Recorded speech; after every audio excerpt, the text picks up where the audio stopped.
Welcome to another deep dive from the Cartoon Codex. Today we're venturing into territory that even long-time South Park fans find unsettling. We're talking about the episodes that went beyond crude humor and toilet jokes to explore genuinely disturbing themes, the ones that sparked death threats, international incidents, and made viewers question whether animation had finally gone too far. South Park has been pushing boundaries since 1997, but there's a difference between being offensive and being genuinely dark. Offensive is Cartman's racism or crude jokes about current events. Dark is when the show confronts you with imagery and themes that burrow under your skin and that make you laugh uncomfortably, before realizing you might have just witnessed something that crosses an invisible line you didn't know existed until it was already behind you. The thing about South Park's darkest episodes is they're not dark for darkness' sake. Trey Parker and Matt Stone aren't shock jockeys throwing blood and gore at the wall to see what sticks. These episodes use disturbing content to make points about censorship, media culture, violence, abuse, and the human capacity for evil. But that intellectual justification doesn't make them any less disturbing to watch. Sometimes the message gets lost in the visceral reaction to what's happening on screen. What makes an episode truly dark versus just controversial? It's when the humor curdles into something else entirely, when you're laughing, but also feeling genuinely uncomfortable. When you finish an episode and sit there in silence, processing what you just watched, rather than immediately moving on to the next one. These are the episodes that stick with you, that change how you see the show, and sometimes how you see the world. Over the show's more than 25-year run, Parker and Stone have tackled nearly every taboo imaginable. They've shown graphic violence, addressed sexual abuse, depicted suicide attempts, and created imagery so disturbing that multiple episodes have been banned from streaming services and television reruns. Some of these decisions were calculated risks. Others spiraled into controversies that threatened the show's very existence. A few even made the creators themselves express regret years later.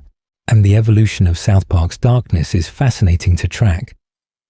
Early seasons had edge and shock value, sure, but they were mostly silly. Kids swearing and Kenny dying in increasingly absurd ways was provocative, but not truly dark.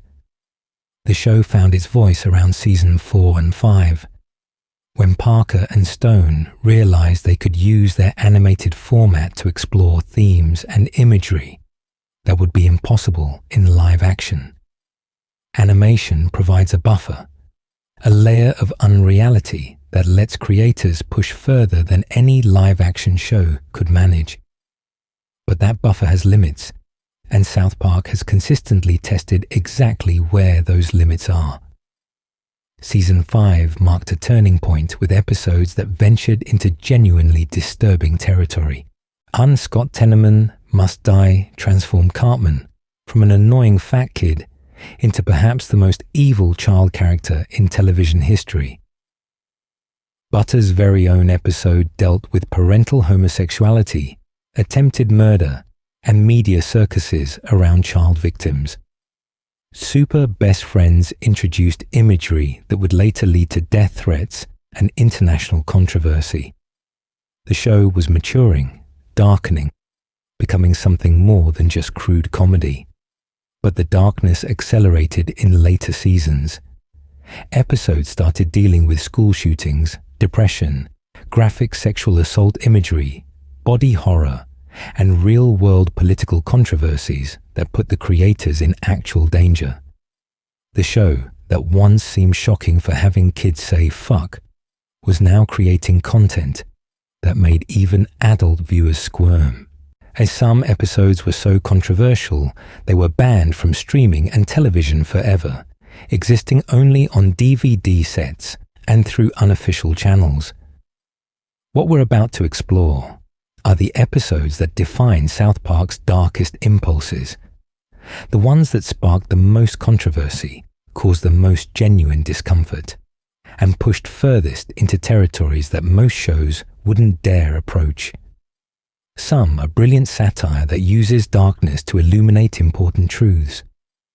Others are experiments that maybe went too far, that sacrificed good taste for shock value.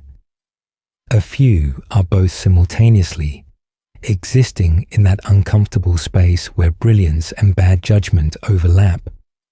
We'll examine why these episodes were created, what they were trying to say, how audiences and critics reacted, and what long-term impact they had on the show and popular culture.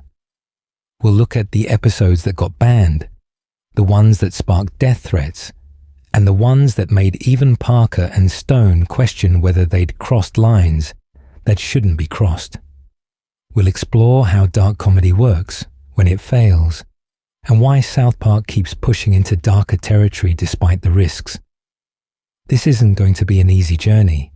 Some of this content is genuinely disturbing, even in description. If you're sensitive to discussions of violence, abuse, suicide, or graphic imagery, you might want to skip certain sections. But if you're ready to understand what happens when animation meets genuine darkness, when satire pushes past all boundaries, and when comedy becomes something more complicated and unsettling, let's dive in. So Scott Tenorman must die. The turning point. Every longtime South Park fan remembers exactly where they were when they first watched Scott Tenorman must die. It's the episode that changed everything. The moment when the show announced it was willing to go absolutely anywhere, no matter how dark or disturbing. Before this episode, Cartman was a bratty, racist, selfish kid who caused problems, but within certain boundaries. After this episode, he became something else entirely, something monstrous. The episode starts innocently enough, almost like a callback to earlier, simpler times. Cartman excitedly shows Stan, Kyle, and Kenny what he thinks are his first pubic hairs, evidence that he's becoming a man before the other boys. He's acting superior and mature, condescending to his friends about still being children. It's classic Cartman narcissism, the kind the show had been doing for years. But Kyle immediately deflates Cartman's ego by pointing out an obvious truth. You have to grow your own pubic hairs. These clearly aren't Cartman's. Someone sold them to him.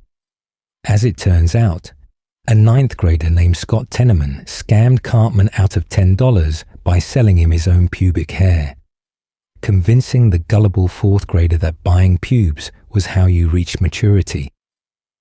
Cartman realizes he's been made a fool, and he wants his money back. This sets up what initially seems like a standard revenge plot. Cartman goes to Scott's house demanding a refund, but the older boy just laughs at him. Cartman tries various schemes to get his money back, but each one backfires spectacularly. Scott is always one step ahead, turning Cartman's own plans against him. In one humiliating sequence, Scott tricks Cartman into doing an elaborate piggy dance while he films it, then plays the video for the entire town. Even Kenny laughs so hard he dies, his ghost emerging from his body still cackling at Cartman's humiliation. The episode brilliantly structures these early revenge attempts as escalating failures, each one more embarrassing than the last. Cartman loses additional money, makes a fool of himself publicly, and becomes the laughingstock of South Park. Scott always seems smarter, always has the upper hand. At one point, after Cartman has lost a total of $16.12 through various scams, Scott makes him beg like a dog for his money back. Then, just to twist the knife, as Scott burns the money right in front of Cartman, while explaining that $16 is basically nothing to him. His parents give him a $50 a week allowance. He scammed Cartman purely for the joy of humiliating a younger, dumber kid. This is the breaking point. Cartman stands in Scott's yard, watching his money burn, and something snaps. Thunder rumbles overhead as Cartman screams in rage, and we see for the first time that this isn't just about the money anymore. This is about revenge on a scale that South Park had never approached before. The episode structure cleverly makes us sympathize with Cartman up to this point. Scott is a bully, picking on a younger kid for sport. We want Cartman to get revenge, to finally outsmart this smug teenager. Cartman's final plan involves multiple moving pieces. He tells Stan and Kyle he's going to train a local farmer's pony to bite off Scott's penis, and he's also going to get Radiohead, Scott's favorite band, to come to South Park and meet his enemy. Both plans seem ridiculous and doomed to failure. Typical Cartman schemes that will probably blow up in his face like all the others. But Cartman knows something crucial. He knows Stan and Kyle will betray him. To warn Scott about the pony plan. He's counting on it. He figures Scott will send someone to deal with the supposedly dangerous pony rather than risk his own genitals. And Cartman has already talked to the farmer who owns the pony, warning him that violent pony rustlers are in the area. So when Scott's parents show up to help what they think is an abandoned or abused pony, the farmer sees potential thieves and shoots them both dead. This is where the episode shifts from dark comedy into something else entirely. While the farmer is giving his statement to Officer Barbrady about the shooting, Cartman steals the bodies. He spends the night with a hacksaw, grinding Scott's parents into meat. Then he makes them into chili, which he serves at his ChiliCon carnival the next day. Scott arrives at the carnival cocky and confident, having prepared his own revenge. He's collected pubic hair from dozens of South Park kids and put it in his own chili, planning to make Cartman eat it in front of everyone, the ultimate humiliation. He eagerly watches Cartman eat from a bowl, waiting to reveal his prank. But Cartman reveals he already knew about the pubic hair plan and has been eating Chef's chili instead, not Scott's. Then Cartman explains what really happened. He knew Stan and Kyle would warn Scott. He knew Scott would send his parents to deal with the pony. He knew the farmer would shoot them. He stole the bodies. He made them into chili. And Scott has been eating his own parents for the last several minutes. The revelation hits like a physical blow. Scott processes what he's hearing, then looks down at his bowl and finds his mother's wedding ring still on her finger in the chili. He starts screaming and crying, the full horror of what he's just consumed overwhelming him. Cartman, meanwhile, is ecstatic. He jumps on the table and sings a mocking song. Nya, nya, nya, nya, nya, nya. I made you eat your parents. Stan and Kyle are horrified. This went way beyond anything they expected. But it gets worse. Radiohead actually shows up, responding to a letter Cartman sent, claiming Scott was dying of cancer. But instead of being sympathetic to the crying teenager, the band members are put off by his emotional state. They call him a crybaby and leave, disgusted by his behavior. Scott is left sobbing as Cartman literally licks the tears from his face, savoring his complete and total victory. The episode ends with Kyle telling Stan they should probably never piss Cartman off again, a sentiment that recognizes Cartman has crossed into genuine sociopathy. This isn't a bratty kid anymore. This is someone capable of orchestrating murder and forcing someone to commit unwitting cannibalism, all over $16 and some hurt pride. Parker and Stone have said in interviews that Scott Tenorman Must Die was a deliberate turning point for the show, and they'd been slowly making Cartman meaner over the first few seasons, But this episode established him as the most evil kid in the world. They debated whether having Cartman kill Scott's parents and feed them to him was too far, whether it was too crazy to do with a kid. But they decided to go for it, with one important caveat. Cartman couldn't pull the trigger himself. He had to engineer a situation where someone else did the actual killing. This technicality somehow made it feel less like outright murder and more like an incredibly elaborate and evil scheme. The episode is also notable for being the first South Park episode with only a single plot and no B story. Parker and Stone worried this wouldn't work, that they needed a subplot to support the episode's runtime, but they found that one strong, focused story worked better than multiple weaker ones. Since then, many South Park episodes have followed this structure, telling one story well rather than several stories adequately. Scott Tenorman Must Die has become legendary in South Park's history. It's consistently rated as one of the best episodes ever made, praised for its intricate plotting, dark humor, and willingness to push boundaries. But it's also deeply disturbing when you think about what actually happens. An 8-year-old murders 2 people, mutilates their bodies, grinds them into meat, and tricks someone into eating their own parents. The fact that it's animation doesn't make it less horrific. If anything, the cartoon format makes it more unsettling because it highlights how normalized we've become to extreme violence when it's presented in certain contexts. The episode's darkness deepened years later in episode 201, when it's revealed that Scott Tenorman is actually Cartman's half-brother, and the father Cartman killed and fed to Scott was also Cartman's own father. This revelation adds layers of horror to an already disturbing episode. Cartman killed his own father without knowing it, committed fratricide by proxy, and the whole tragedy stemmed from his inability to handle being scammed out of a few dollars. Scott Tenorman Must Die fundamentally changed what South Park could be. It proved the show could tell focused, dark, genuinely disturbing stories while maintaining its comedic edge.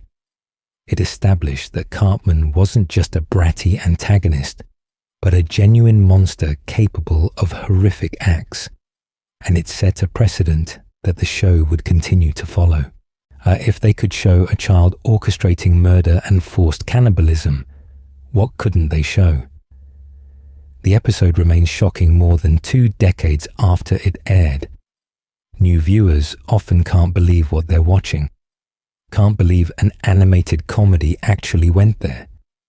It's a masterpiece of dark comedy, brilliantly structured and executed. But it's also genuinely disturbing, a story that lingers in your mind long after the credits roll. It's the moment South Park became capable of true darkness, and that darkness would only deepen in the years to come. Butter's very own episode, Attempted Filicide.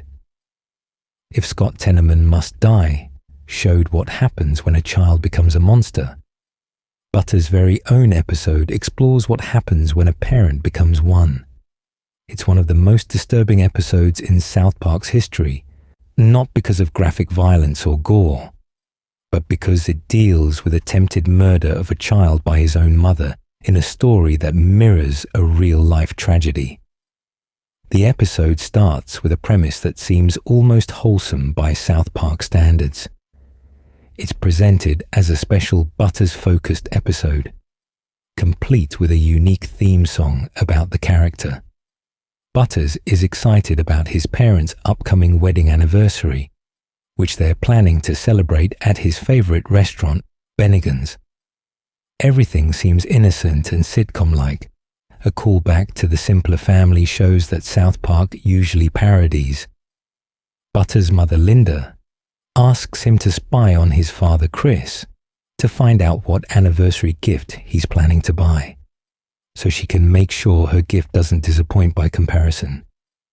It's a relatively innocent request, And Butters happily agrees to follow his dad around town. But what Butters discovers shatters the innocent facade of the episode and plunges it into genuinely dark territory. Butters follows his father to a place called the Studcat Theatre, an adult theatre showing gay pornography. Being completely naive and innocent, Butters doesn't understand what kind of establishment this is. He thinks his dad went to see a regular movie. When Chris emerges 10 minutes later with tissues, Butters assumes his father was moved to tears by a sad film. Butters then follows Chris to a place called the White Swallow Spa, actually a gay bathhouse. Inside the bathhouse, Butters wanders around looking for his father, innocently opening doors and witnessing various sexual activities that he completely misinterprets. In one room, he briefly encounters Mr. and Garrison engaged in sexual activity. In another, he sees what will later be revealed as the first appearance of Mr. Slave, though only partially visible. Eventually, Butters finds his father in a room masturbating, though Butters doesn't understand what he's seeing. When Butters returns home and cheerfully reports everything to his mother, showing her pictures he took during his surveillance, Linda is devastated. The photographs clearly show her husband engaging in homosexual activities. She faints from the shock, and when she recovers, something inside her has broken. Her husband's secret life has shattered her sense of reality and stability. Chris tries to explain to Butters that sometimes people tell little white lies to avoid hurting people's feelings, basically asking Butters not to tell his mother what he saw. But Butters has already told her everything, triggering Linda's breakdown. The innocent child doesn't understand that he's just destroyed his mother's worldview and his father's carefully hidden secret life. What happens next is where the episode ventures into territory that feels less like comedy and more like genuine horror.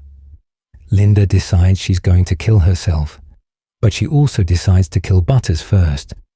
Her reasoning, which she explains in a dead, emotionless voice, is that Butters shouldn't have to grow up without a mother or be raised by his closeted homosexual father. So she takes Butters for what she calls a little car ride. Butters has no idea what's happening. He chatters happily about his day at school while his mother drives toward a river. She tells him she loves him very much, then drives the car off a bridge and into the water. As the car sinks, Linda escapes through the window, leaving Butters trapped inside the vehicle as it fills with water. She swims to shore and walks away, leaving her son to drown in a horrific recreation of Susan Smith's real murder of her 2 children in 1994. This sequence is genuinely disturbing to watch. The episode presents a mother attempting to murder her innocent child in cold blood, and does so without comedy or ironic distance. For several long seconds, we watch Butters trapped in a sinking car, the water rising, facing death, because his mother decided his life wasn't worth living.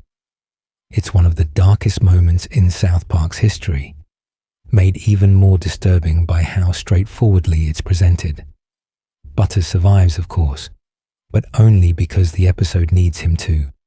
He somehow escapes the submerged car and makes his way through dangerous terrain back towards South Park, encountering various obstacles, including a moment where he seems to be stalked by a predator-like creature in some cursed woods. These sequences have a nightmarish quality, with Butters remaining cheerful and innocent despite being alone, endangered, and nearly murdered by his own mother. Meanwhile, Chris returns home to find Linda attempting to hang herself. He stops her, and they have an agonizing conversation where Chris tries to explain that his homosexual encounters stem from internet chat rooms and bi-curiosity, that he still loves Linda and doesn't want to lose his family. Linda then admits she tried to drown Butters, shocking Chris out of his own crisis. He promises he won't let her go to jail and that they'll figure something out together.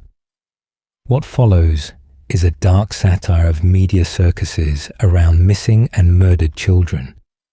The Stotches hold a press conference claiming Butters was abducted by some Puerto Rican guy, a lie that references Susan Smith's false accusation that a black man carjacked her vehicle. The media goes into a frenzy, and the Stotches are inducted into a group of people whose loved ones were taken from them by some Puerto Rican guy. This group includes O.J. Simpson, who murdered his wife Nicole Brown Simpson and Ron Goldman, John and Patricia Ramsey, whose daughter John Bonet was murdered in still unsolved circumstances, and Gary Condit, whose intern Chandra Levy disappeared and was later found murdered. The episode portrays all of them as guilty people hiding behind false accusations and media sympathy, and this is where Parker and Stone would later express serious regret. The episode was created during a time when public opinion strongly suspected the Ramseys and Condit of being guilty of the crimes they were associated with. But years later, evidence emerged that exonerated the Ramseys entirely, and Condit was cleared of involvement in Levy's death. Parker and Stone have since apologized for how they portrayed these real people, admitting they were wrong to essentially accuse them of murder on national television. It's one of the very few times the South Park creators have directly apologized for an episode's content. Butters eventually makes his way back to South Park and arrives home just in time for the anniversary dinner at Bennigan's. His parents are stunned to see him alive but try to maintain their cover story about his abduction. However, when Butters innocently tells everyone what really happened, his parents are forced to confess the truth. Chris admits to his homosexual encounters, Linda admits to attempting to murder their son, and they both admit to the cover-up. There's a sequence where Chris repeatedly screams "murderers" and "liars," while the camera cuts to Simpson, the Ramseys, and Condit, heavily implying they're guilty of the crimes they're associated with. This is the scene Parker and Stone would later regret, especially after Patsy Ramsey died of cancer in 2006, never having lived to see her full exoneration. The episode ends with Butters having finally understood that his mother tried to kill him and his parents lied about it to everyone, are attempting to make a joke to his friends Stan, Kyle, and Cartman. He's traumatized, processing something no child should ever have to face, trying to act normal when his entire world has been shattered. The other boys just stare at him in uncomfortable silence. Butters' very own episode is disturbing on multiple levels. It depicts attempted child murder in graphic detail, uses real-world tragedies for comedy in ways that turned out to be deeply inappropriate, and explores the dark psychology of a parent deciding their child is better off dead. The Susan Smith parallels make it even more unsettling because Smith's crime was so recent and horrific, and using it for comedy felt to many viewers like crossing a clear line. The episode also explores themes of closeted homosexuality, internalized shame, and how family secrets can destroy lives. Chris's inability to be honest about his sexuality leads directly to Linda's mental breakdown and attempted murder. The episode seems to be making a point about the dangers of repression and dishonesty, but that message gets lost in the disturbing imagery of a mother trying to drown her own child. What makes Butters' very own episode genuinely dark rather than just controversial is how straightforwardly it presents certain moments. When Linda drives the car into the river, there's no joke, no ironic distance, just the horror of watching a mother murder her child. When Butters wanders alone through dangerous territory, having survived his mother's murder attempt, there's genuine pathos rather than comedy. The episode uses its dark premise to say something about family dysfunction and media circuses, but the darkness overwhelms the satire at times. The real-world aftermath of the episode adds another layer of darkness. The Ramseys and Condit were real people whose lives were destroyed by media speculation and false accusations. Using them as punchlines for a joke about guilty people hiding behind victimhood turned out to be deeply wrong when evidence later cleared them. The episode stands as one of South Park's most significant moral failures, acknowledged as such by its own creators. Butters' very own episode marked the end of South Park's 5th season, a season that had consistently pushed into darker territory. Between this episode and Scott Tenorman Must Die, the show had established it was willing to explore genuinely disturbing themes involving children in danger and parents failing catastrophically. These episodes proved South Park could be more than just crude comedy. It could be genuinely dark psychological horror disguised as animation. Woodland Critter Christmas, Satan's Little Helpers. South Park has produced numerous Christmas episodes over its long run, but none are darker or more disturbing than Woodland Critter Christmas. What starts as a sickeningly sweet parody of classic Christmas specials spirals into graphic depictions of blood orgies, animal sacrifice and demonic rituals, all involving adorable forest creatures with cute names and innocent appearances. The episode begins with Stan wandering through the woods on a beautiful Christmas Eve, encountering a group of woodland animals building a manger. There's Rabbity the rabbit, Beavery the beaver, Squirrely the squirrel, Porcupiney the porcupine, Skunky the skunk, Foxy the fox, Deary the deer, Beary the bear, and Chickadee the chickadee. They all have big eyes, cheerful voices, and that aggressive cuteness that characterizes children's Christmas specials. They're thrilled to meet Stan and explain they're preparing for the birth of their savior. Stan, being a basically good kid despite his cynicism, agrees to help them. Their first problem is a mountain lion that's threatening their forest. Stan tracks down the predator and kills it, thinking he's being a hero and protecting innocent woodland creatures. The animals celebrate his victory with song and joy, and everything seems to be heading toward a heartwarming Christmas conclusion. But then the episode takes its first dark turn. The animals explain that Porcupiney is pregnant and about to give birth to their Lord and Savior. Stan assumes they mean something like a forest Jesus, another cute animal baby. But as Porcupiney goes into labor and the other animals gather around, they start chanting in Latin and making references that slowly reveal they're not Christians at all. They're Satanists, and Porcupiney is about to give birth to the Antichrist. The animals' voices remain cute and cheerful even as they explain their plans. They need to find the right vessel for the Antichrist spirit, someone pure and unblemished, who can host the demon. They've chosen Kyle because he's Jewish, and therefore, in their twisted logic, the perfect candidate for corruption. They cheerfully explain they're going to force the Antichrist spirit into Kyle's body so he can bring about an era of darkness and destruction. Stan is horrified and tries to stop them, but the cute woodland creatures turn out to be far more dangerous than they appear. When he tries to fight back, they overpower him through sheer numbers.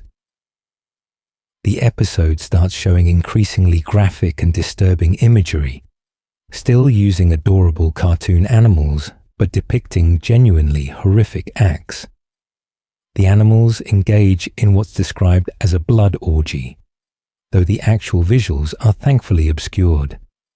They make blood sacrifices, worshipping Satan, while maintaining their cute appearances and cheerful voices, The contrast between their adorable exteriors and their demonic actions creates a deeply unsettling cognitive dissonance. These should be innocent creatures from a children's story, but they're committing acts of violence and depravity while giggling and singing songs.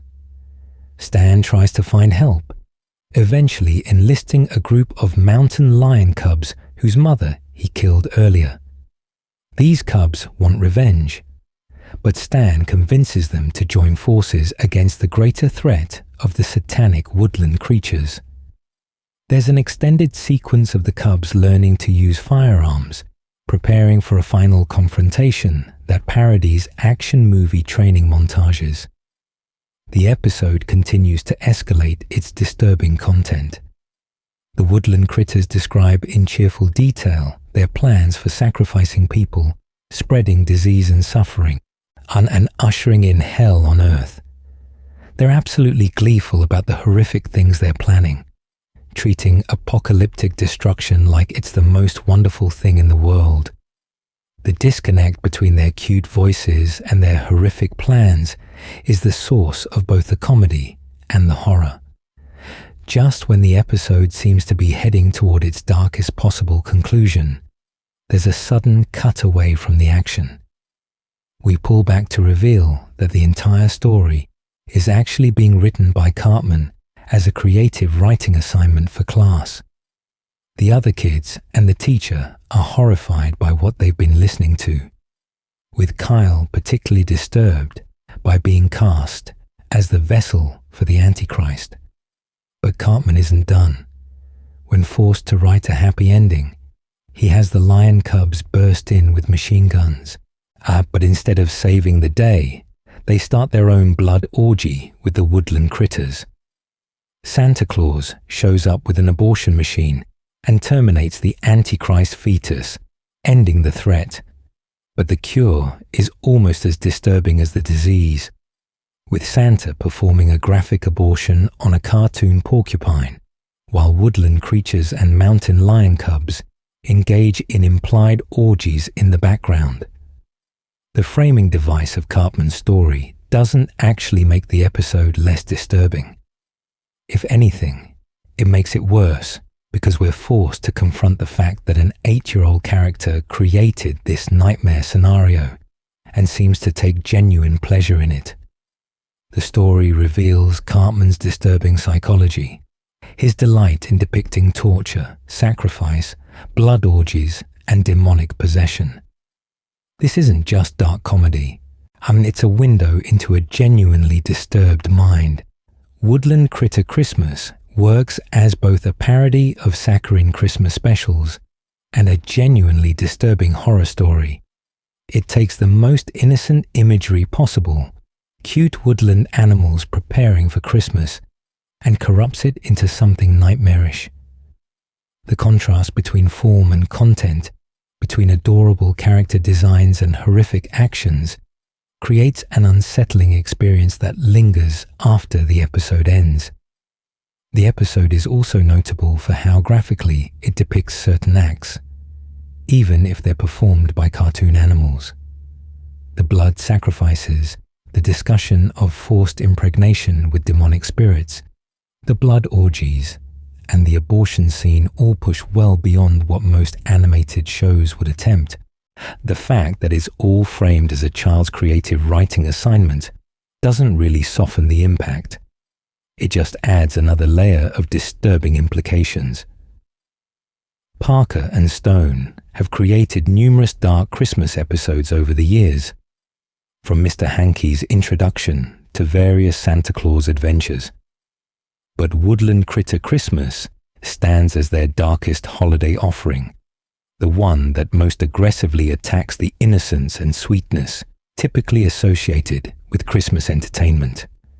It's a deliberate violation of the one time of year when entertainment is supposed to be safe, cheerful, and appropriate for all ages. The episode has become a cult favorite precisely because it goes so far beyond acceptable bounds for Christmas content. It's the anti-Christmas special, and gleefully destroying every convention of holiday entertainment while maintaining just enough humor to keep from becoming completely unwatchable.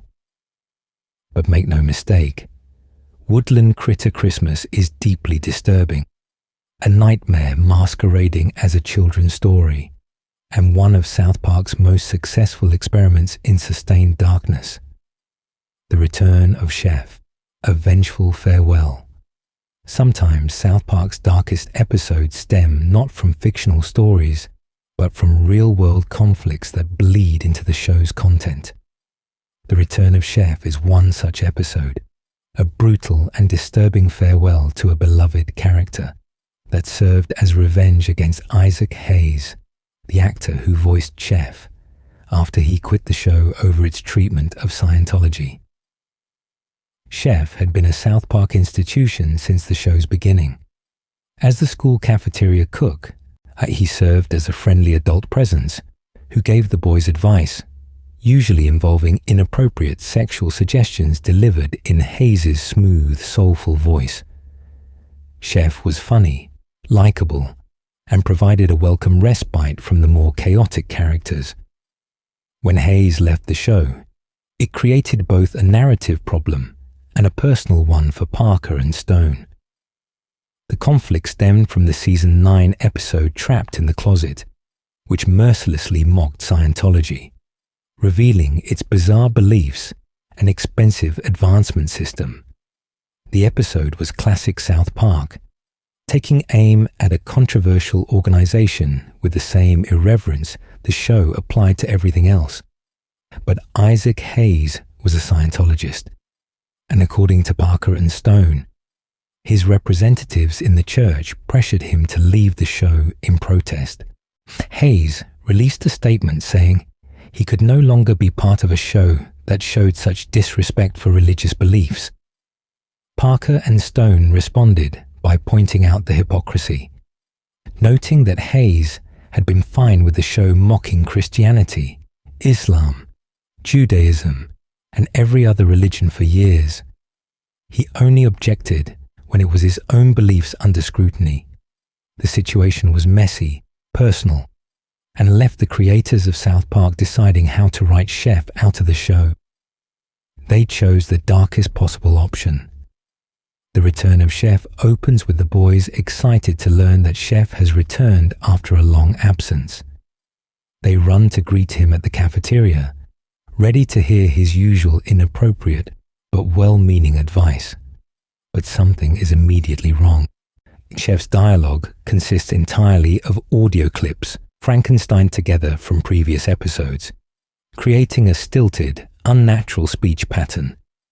He makes inappropriate sexual suggestions that go beyond his usual level, propositioning the children directly in ways that are uncomfortable rather than funny.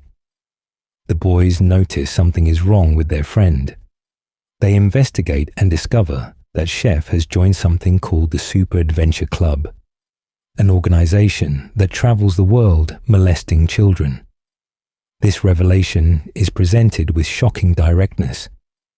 The club's members explain their philosophy in detail, claiming that having sex with children in exotic locations around the world is their core mission.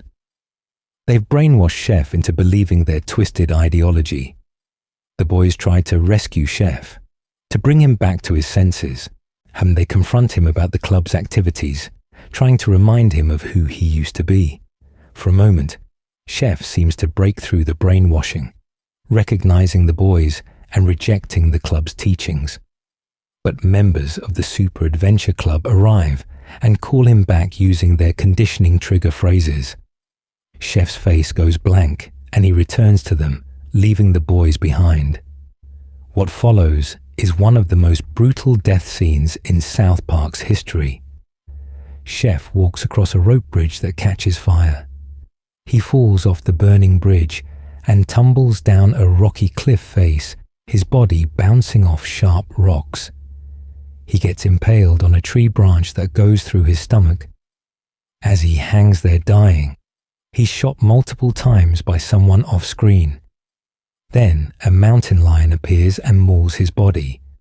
A bear joins in, And the two animals literally tear Chef apart, pulling his limbs off and spreading his remains across the ground. Throughout this entire sequence, there's no comedy, no ironic distance, just graphic violence visited upon a character we've known and loved for 9 seasons. The boys watch in horror as Chef is destroyed in the most brutal way imaginable. His body is literally ripped to pieces while he's still alive, and the episode lingers on every detail of his suffering and death. After Chef dies, there's a funeral scene where the boys give a speech, but instead of honoring Chef, they essentially say he wasn't himself at the end, that he was brainwashed by an evil cult. They make clear distinctions between the real Chef they knew and loved and the person who came back to them corrupted by outside forces. It's a transparent metaphor for Hayes being controlled by Scientology, with the boys' speech serving as Parker and Stone's final word on the situation. The return of Chef is disturbing on multiple levels. First, there's the repurposed audio creating an uncanny valley effect, where Chef sounds like himself but wrong, like a puppet being operated poorly. Second, there's the explicit connection to child molestation, with the Super Adventure Club serving as a dark mirror of Scientology as Parker and Stone see it. Third, and most importantly, there's the graphic violence of Chef's death, which goes beyond anything South Park had shown before or has shown since. The episode feels personal in a way that makes it uncomfortable to watch. This isn't fiction. This is Parker and Stone using their show to send a message to someone who betrayed them, or in their view, by leaving over Scientology criticism. The violence visited upon Chef reads as punishment for Hayes' departure, a brutal statement that you don't leave South Park and get a dignified exit. The fact that they had to use old audio clips to make Chef speak adds an extra layer of disturbing puppet show quality to the whole thing. In later interviews, Parker and Stone have been somewhat defensive about the episode, maintaining that Hayes left them in a difficult position and they had to write Chef out somehow. They've suggested that Hayes himself might not have wanted to leave, that his Scientology handlers made the decision for him, but they've never apologized for or expressed regret about how brutally they destroyed the character. The return of Chef stands as one of South Park's darkest episodes because it represents the show using its platform to settle a real-world score. Every other dark episode on this list uses fictional scenarios to explore themes or make satirical points. This one takes a real conflict and plays it out through extended graphic violence against a beloved character. It's personal, vindictive, and uncomfortable in ways that pure fiction never quite achieves. The episode also marks a turning point in South Park's willingness to burn bridges. Hayes wasn't a random celebrity they were mocking. He was a core cast member, a friend of the creators, someone who'd been with the show from the beginning. By choosing to destroy Chef so thoroughly, rather than giving him any kind of respectful farewell, Parker and Stone sent a clear message. The show comes first. Loyalty to Scientology, or any other outside organization, is unforgivable, and there will be consequences. Whether this makes the return of Chef brilliant or distasteful probably depends on your perspective on the Hayes/Scientology situation. But there's no question it's one of the show's darkest episodes. A visceral display of creative revenge disguised as a normal South Park episode, and a moment when the barrier between fiction and reality collapsed entirely. The banned episodes, saga, censorship, under threat. No discussion of South Park's darkest episodes would be complete without examining the show's most controversial and dangerous storyline, the one that resulted in death threats, increased police presence around Comedy Central headquarters, and 5 episodes being permanently pulled from streaming and most television broadcasts. This is the story of how South Park's determination to depict the Prophet Muhammad led to the show's most serious confrontation with religious extremism and censorship.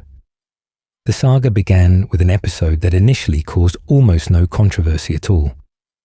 Super Best Friends aired on July 4th, 2001, and featured Stan, Kyle, Cartman, and Kenny getting caught up in a cult run by magician David Blaine.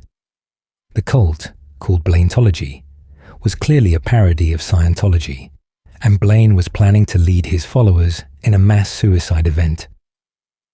To stop this disaster, Stan recruits Jesus Christ, who calls upon the Super Best Friends, a Justice League parody consisting of religious figures from various faiths.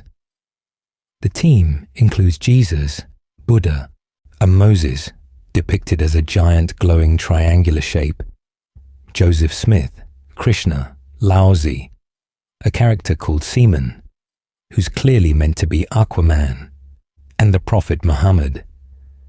All these religious figures work together to defeat Blaine and save the town. Muhammad's appearance in the episode was completely unremarkable. He was shown as a normal-looking man with a moderate beard, wearing traditional Middle Eastern robes. He had superpowers like the other religious figures, namely, the ability to shoot fire from his hands. He was treated with the same gentle mockery as all the other religious figures, which is to say, he was portrayed as generally heroic, but slightly ridiculous, like all superheroes in parody contexts, and nobody cared. There was no outcry, no controversy, no threats. The episode aired, people laughed, and life moved on. Muhammad had been depicted in an American animated comedy, and the world didn't end. This would be important context for what came later. The situation changed in 2005 with the Jyllands-Posten Muhammad cartoons controversy. A Danish newspaper published editorial cartoons depicting Muhammad, and this sparked violent protests around the world.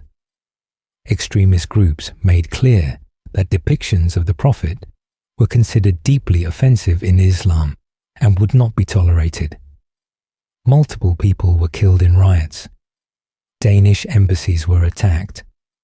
The controversy dominated international news for months. South Park's creators watched this unfold and recognized it as exactly the kind of censorship through intimidation they'd always opposed. Comedy Central had recently censored a different animated show, and preventing it from depicting Muhammad even in a neutral context. Parker and Stone decided to address this directly in a 2-part episode called Cartoon Wars. In Cartoon Wars Part 1 and Part 2, which aired in 2006, the plot revolves around the animated series Family Guy planning to show Muhammad in one of their episodes. Cartman, of all people, becomes obsessed with getting Family Guy cancelled to prevent this from happening, claiming it will lead to violence and disaster. Kyle argues for free speech and against censorship, even of content that might offend people. The episodes are a direct commentary on Comedy Central's decision to censor Muhammad imagery. They mock the network's hypocrisy in allowing mockery of every other religion while treating Islam as off-limits, and they argue that giving in to threats of violence only encourages more threats, and that freedom of expression can't be conditional based on who might get angry. When Cartoon Wars aired, Comedy Central proved the episode's point by censoring them. The scene where Family Guy was supposed to show Muhammad was replaced with a black screen and a title card reading, "Comedy Central has refused to broadcast an image of Muhammad on their network." The irony was palpable. South Park was making an episode about censorship and got censored in the exact way they were criticizing. Parker and Stone were furious.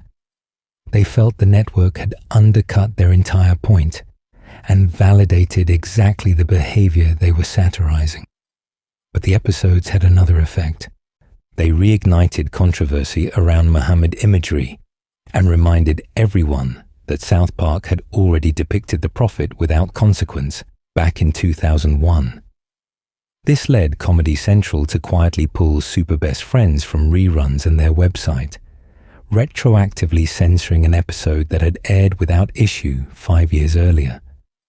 But the real confrontation was yet to come. In 2010, South Park reached its 200th and 201st episodes, a major milestone. Parker and Stone decided to celebrate by creating an elaborate two-part story that brought back every celebrity the show had ever mocked.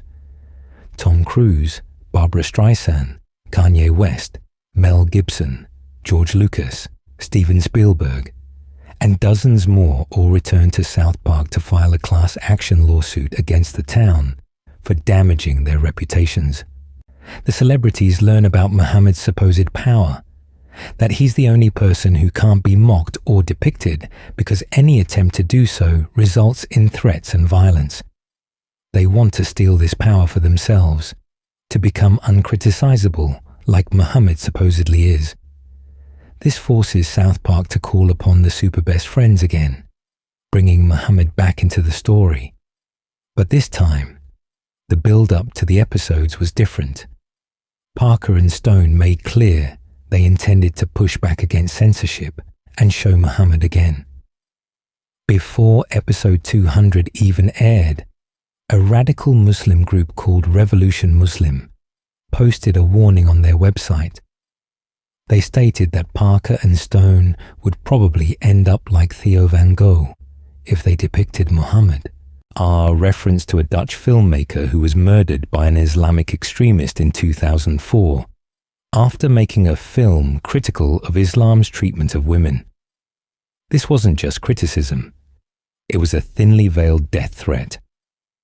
Revolution Muslim posted the addresses of Comedy Central's offices and Parker and Stone's production studio, essentially providing targets for potential violence. The organization included an audio clip of Van Gogh being shot and stabbed to death, making clear what fate they were suggesting awaited South Park's creators. The situation escalated rapidly. The FBI got involved. NYPD increased security around Comedy Central headquarters. The network faced a serious decision about whether to air the episodes at all, and if so, whether to censor them. Parker and Stone maintained they should air the episodes as originally created, arguing that giving in to threats would only encourage more threats and validate the very behavior they were satirizing. Comedy Central chose to heavily censor episode 200 when it aired. Every appearance of Muhammad was covered with a large black box labeled censored. Any mention of his name was bleeped out. The effect was surreal, with characters talking to and about someone represented only by a black rectangle. Entire conversations rendered incomprehensible by bleeps. The censorship reached its peak in episode 201. The episode contained a speech by Kyle explaining the lesson he'd learned, essentially arguing that violence and threats work, that intimidation is the only real power, and that if you want to control people's behavior, all you need to do is threaten them with violence. It's a dark message, but one that reflected the reality of the censorship happening to the show itself. Comedy Central censored the entire speech. Nearly 40 seconds of continuous dialogue was replaced with a single long bleep. Viewers couldn't hear what Kyle was saying, but they knew from context it was probably a statement about censorship and intimidation.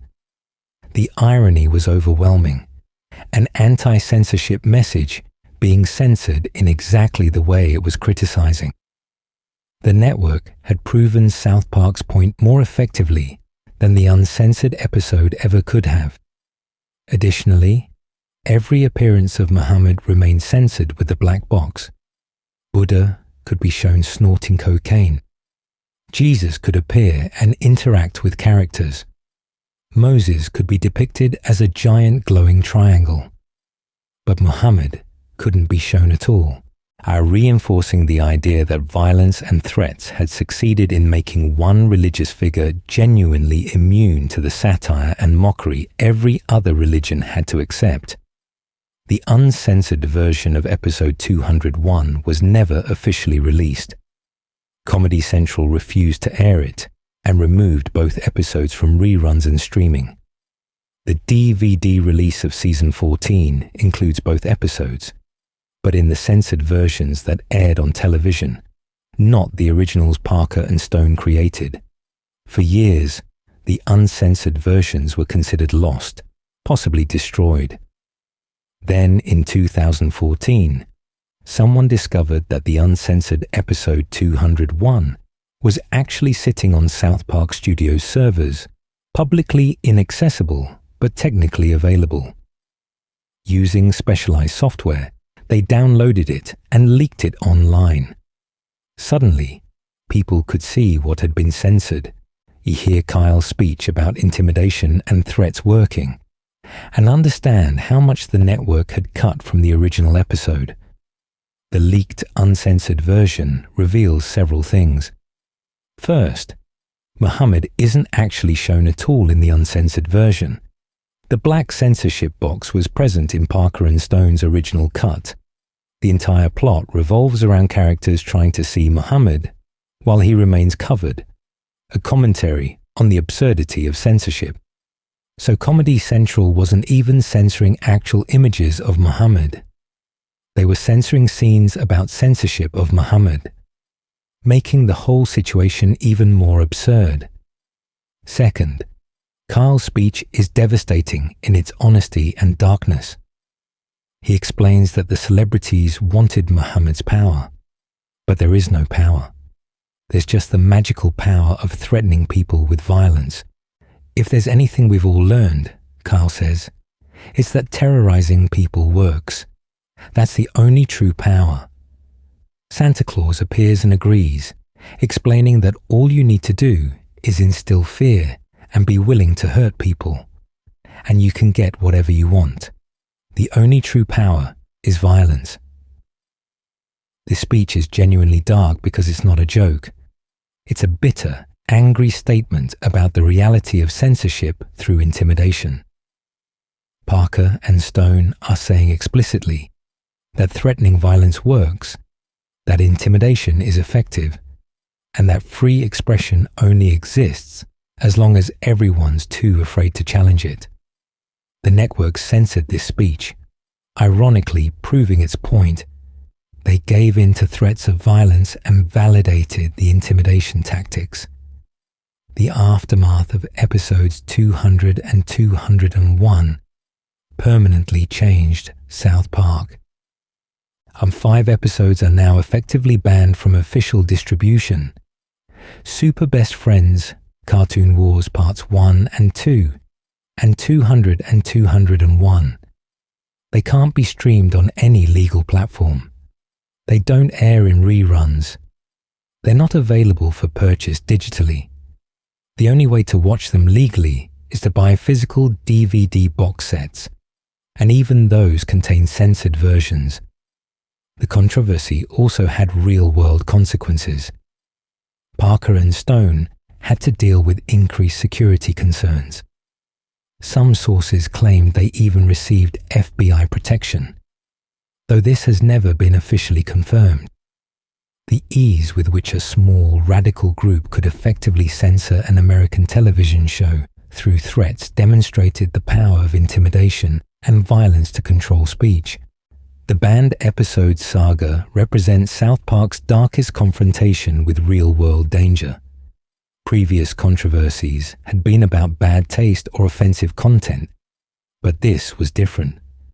This was about actual death threats from people willing to kill over cartoon depictions. This was about creators having to decide whether their artistic principles were worth risking their lives. And this was about a major corporation deciding that yes, threats work, and we will censor content to protect ourselves from violence. Parker and Stone have remained defiant about the situation. In interviews, they've maintained they were right to create the episodes, and that Comedy Central was wrong to censor them so heavily. They've argued that the entire point was to push back against intimidation and show that you can't threaten people into silence. But they also lived with the reality of those threats, the knowledge that someone out there might decide they deserve to die for drawing cartoons. The banned episodes represent a dark victory for intimidation over free expression. They show that even in America, with all its constitutional protections for speech, there are lines that can't be crossed without serious consequences. They demonstrate that violence and threats work when applied with enough conviction. And they serve as a permanent reminder that South Park's willingness to push boundaries has limits, not limits imposed by the creator's conscience or good taste, but limits imposed by the very real possibility of getting killed for drawing the wrong picture.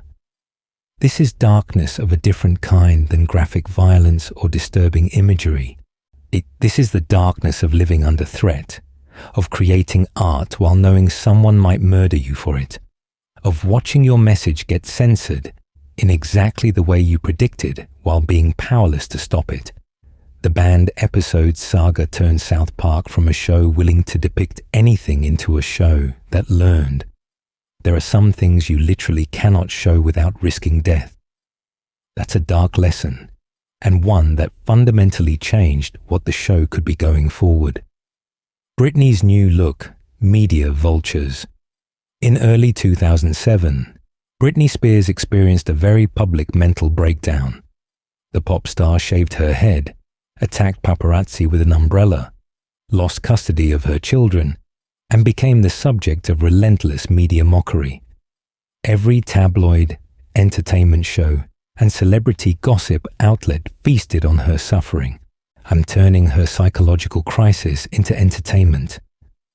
The media circus around Britney's breakdown was so intense and cruel that it sparked discussions about how we treat celebrities in crisis. Then, in March 2008, just months after Britney's breakdown, South Park aired Britney's new look. The episode begins with Stan and Kyle seeing yet another piece about Britney Spears on television and deciding they want to get a photograph of her to sell for money. They track her down at a hotel in South Park where she's trying to hide from the media. When she discovers that even these kids are after her, she has a complete breakdown. Britney goes into her bathroom, puts a shotgun in her mouth, and pulls the trigger. The top half of her skull explodes, leaving her with only the bottom half of her head, a jaw, a tongue lolling out, and one eye dangling by the optical nerve. But somehow, she's still alive. She makes horrible gurgling sounds, her remaining parts trying to function, while the top of her brain and most of her head are simply gone.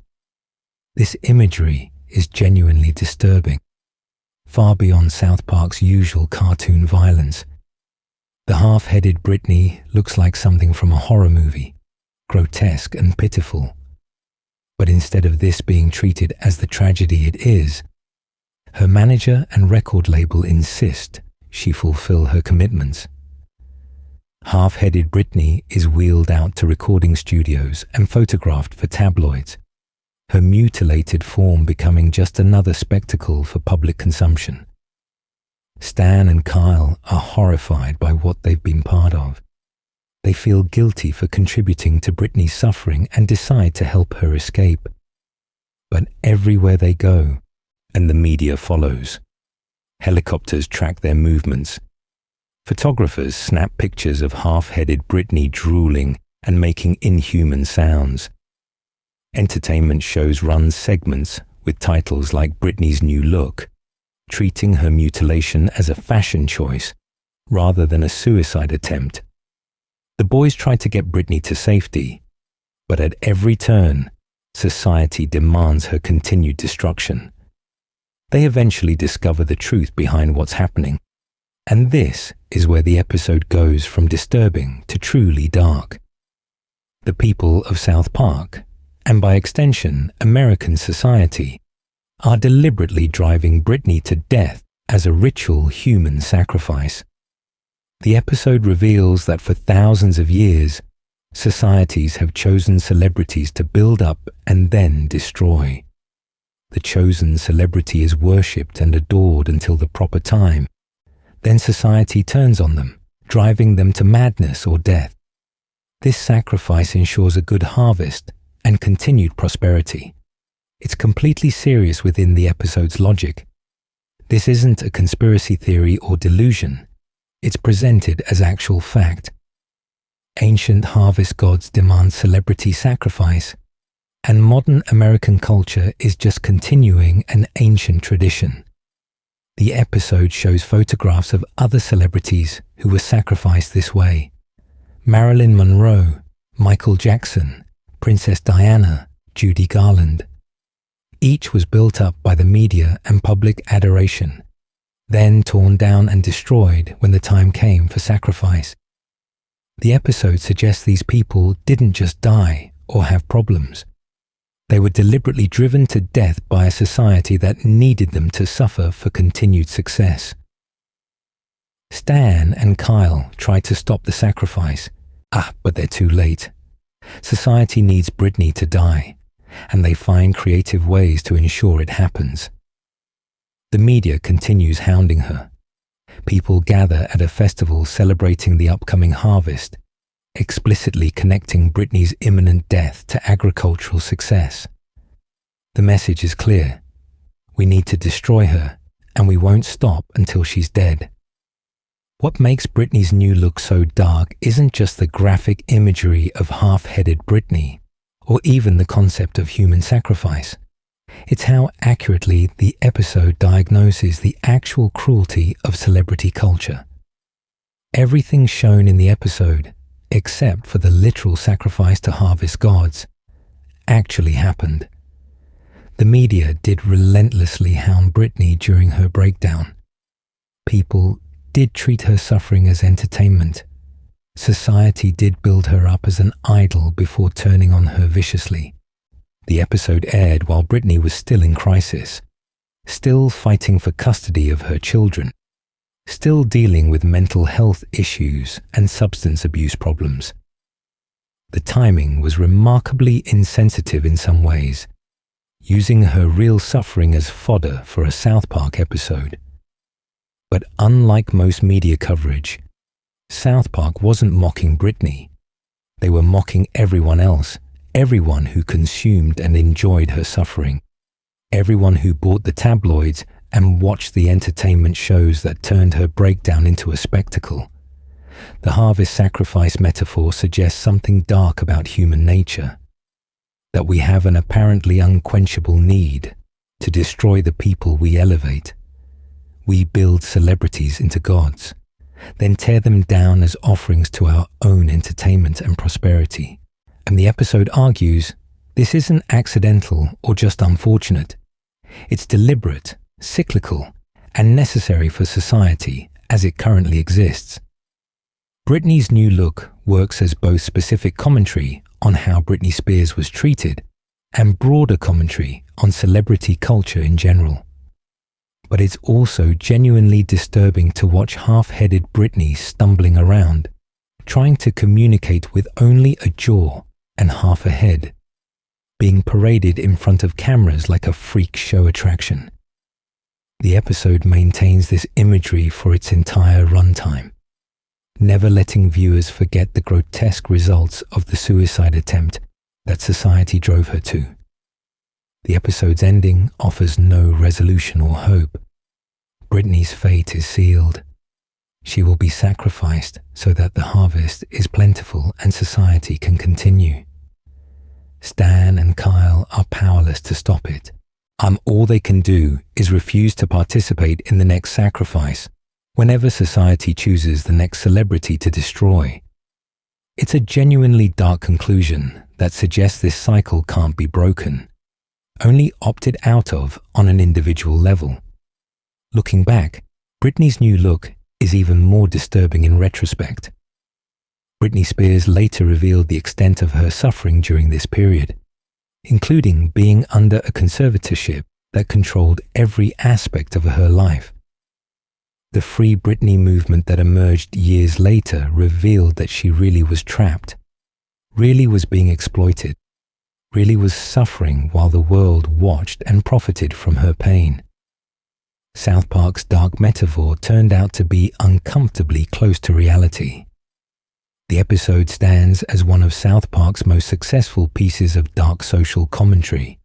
It uses disturbing imagery and a horrific premise to say something true about how we treat celebrities, how we consume suffering as entertainment, how our culture builds people up specifically so we can enjoy watching them fall.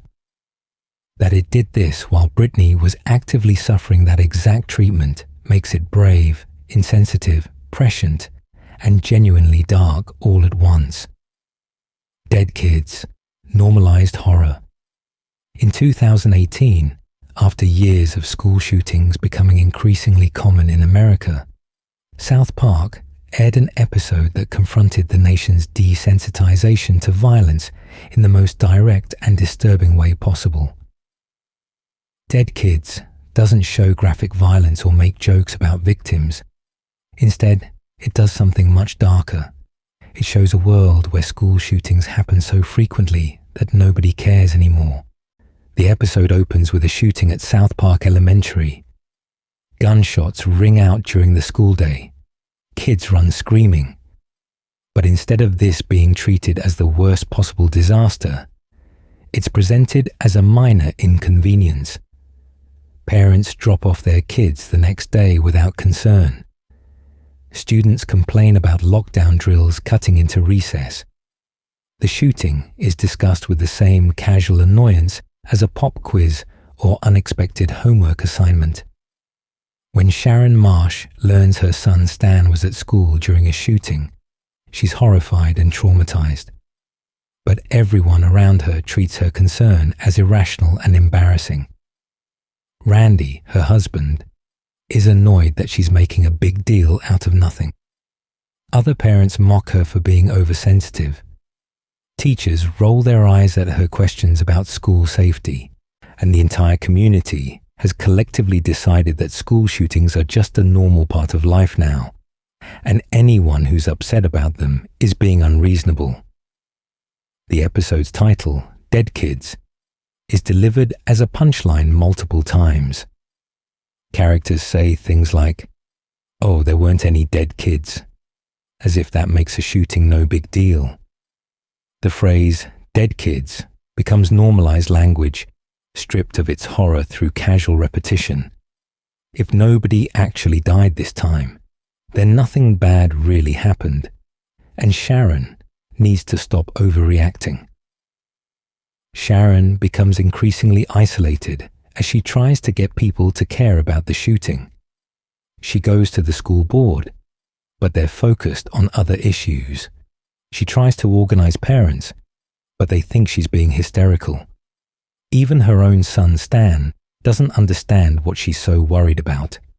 He's already normalized school shootings as just another thing that happens sometimes. No big deal. Just part of life in America. The episode's darkness comes from how plausible this feels. After decades of school shootings with minimal policy response, American society has developed a level of acceptance and normalization. Each shooting is met with thoughts and prayers, brief discussion of possible solutions, then a return to normal until the next one. The episode takes this trend to its logical conclusion. A world where we've become so used to children being shot at school that we don't even pretend to care anymore. Sharon's isolation and frustration drive her to increasingly desperate measures. She can't understand why she's the only one who thinks school shootings are a problem. She feels like she's going crazy because everyone around her has accepted something she finds unacceptable. The episode portrays her as the only sane person in an insane world, which makes the community's reaction even more disturbing. The episode's climax involves Sharon finally snapping and doing something extreme. The specific action isn't important for understanding the episode's darkness. She's been driven to irrational behavior by being gaslit into thinking her very reasonable concern about child safety is somehow crazy. The community's response to her breakdown is not to reevaluate their casual acceptance of school shootings, but to further confirm that she's the one with the problem. Dead Kids is dark because it's not really exaggerating, and school shootings have become so common in America that they barely make national news unless the body count is especially high. Students practice lockdown drills with the same routine as fire drills. Parents send their kids to school knowing there's a non-zero chance of violence. Society has collectively shrugged and decided this is just how things are now. The episode doesn't offer solutions or hope. It doesn't suggest things could get better. It just shows a dark mirror of American society's actual response to regular school violence, pushing that response slightly further to highlight its absurdity and horror. By showing a world where everyone except Sharon has fully normalized child murder, the episode forces viewers to confront how much they've already normalized themselves. And what makes Dead Kids genuinely disturbing rather than just provocative is how little distance exists between the satire and reality. The episode's premise requires almost no exaggeration. It simply shows what America would look like if everyone completed the normalization process that's already well underway. It's a dark vision of where current trends lead, and the darkness comes from recognizing how close we already are to the world the episode depicts. The episode also refuses to provide the catharsis of change. Sharon doesn't succeed in making people care. The community doesn't have a wake-up call. There's no moment where everyone realizes she's right and things need to change. The status quo persists. Children remain in danger, and the only person disturbed by this is treated as mentally unstable. And it's a dark ending that mirrors reality's ongoing failure to address school violence in any meaningful way. Dead Kid stands as one of South Park's darkest episodes because it holds up a mirror to American society's casual acceptance of regular child murder. It's not funny in the way South Park usually is. It's uncomfortable, disturbing, and forces viewers to confront their own desensitization to violence that's become heartbreakingly routine. The episode's darkness comes not from what it invents, but from what it accurately reflects about where we are as a society. The China Program. Assault as satire. Sometimes South Park's darkest moments come not from storylines about main characters, but from bizarre subplots that escalate into genuinely disturbing territory.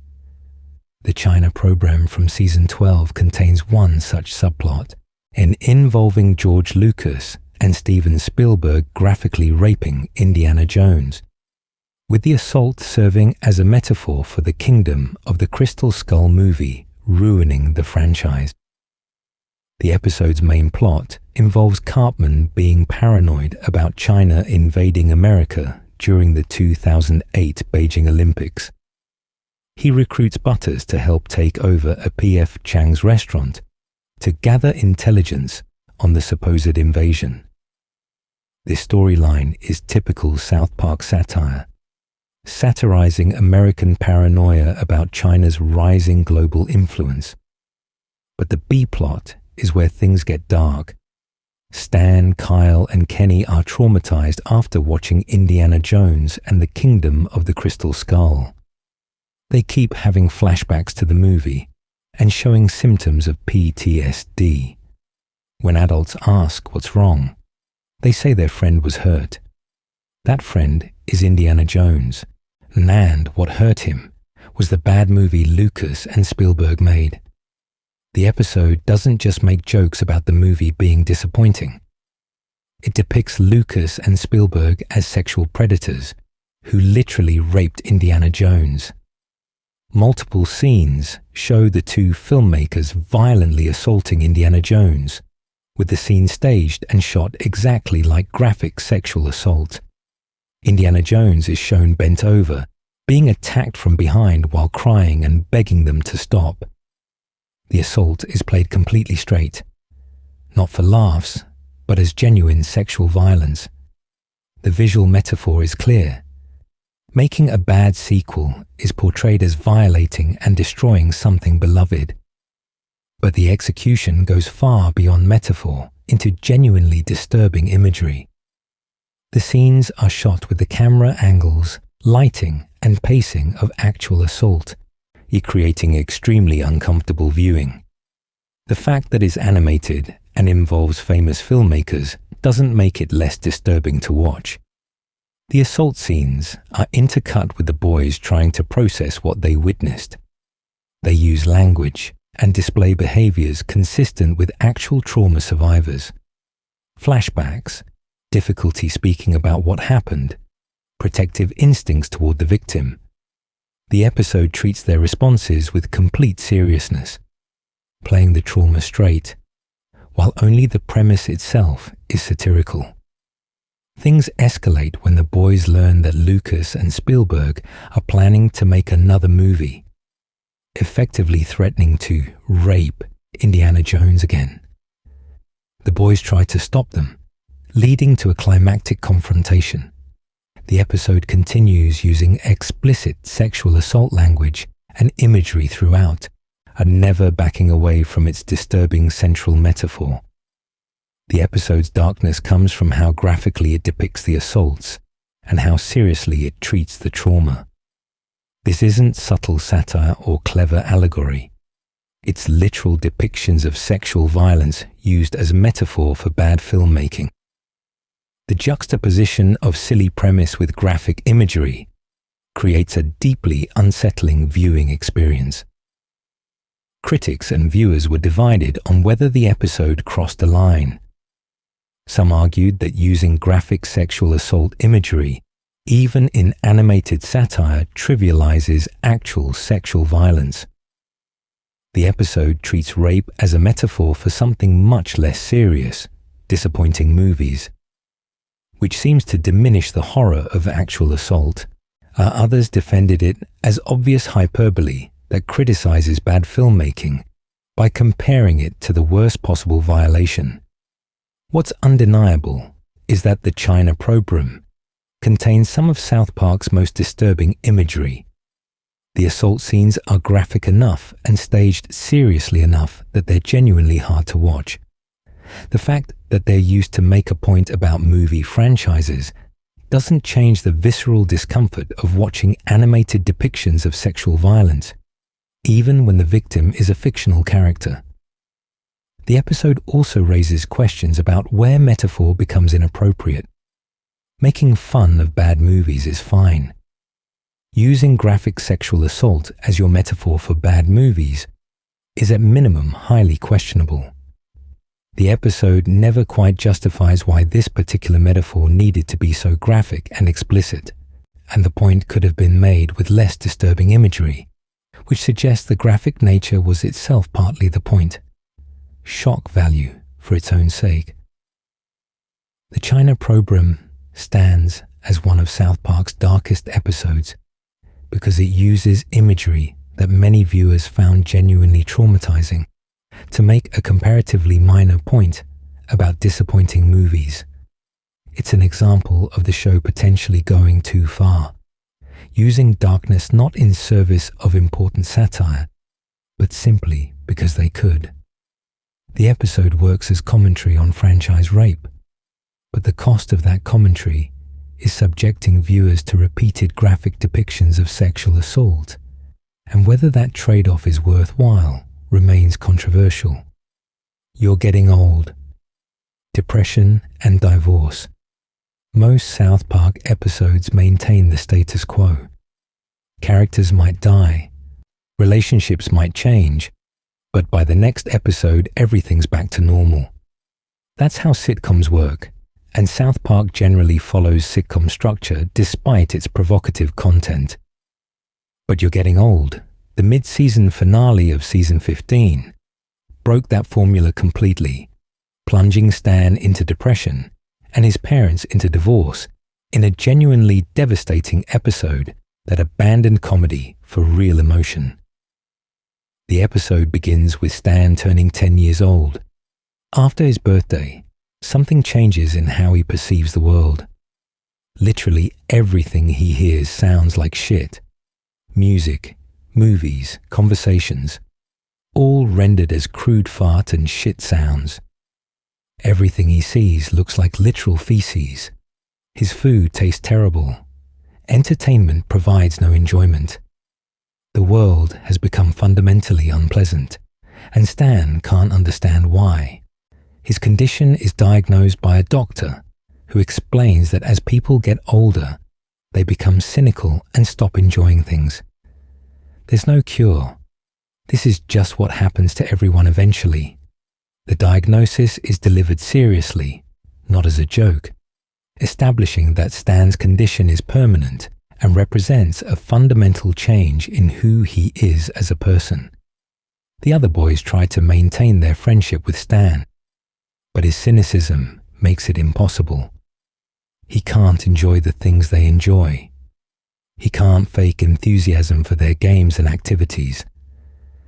Slowly, his friendships deteriorate as it becomes clear he's not the same person anymore.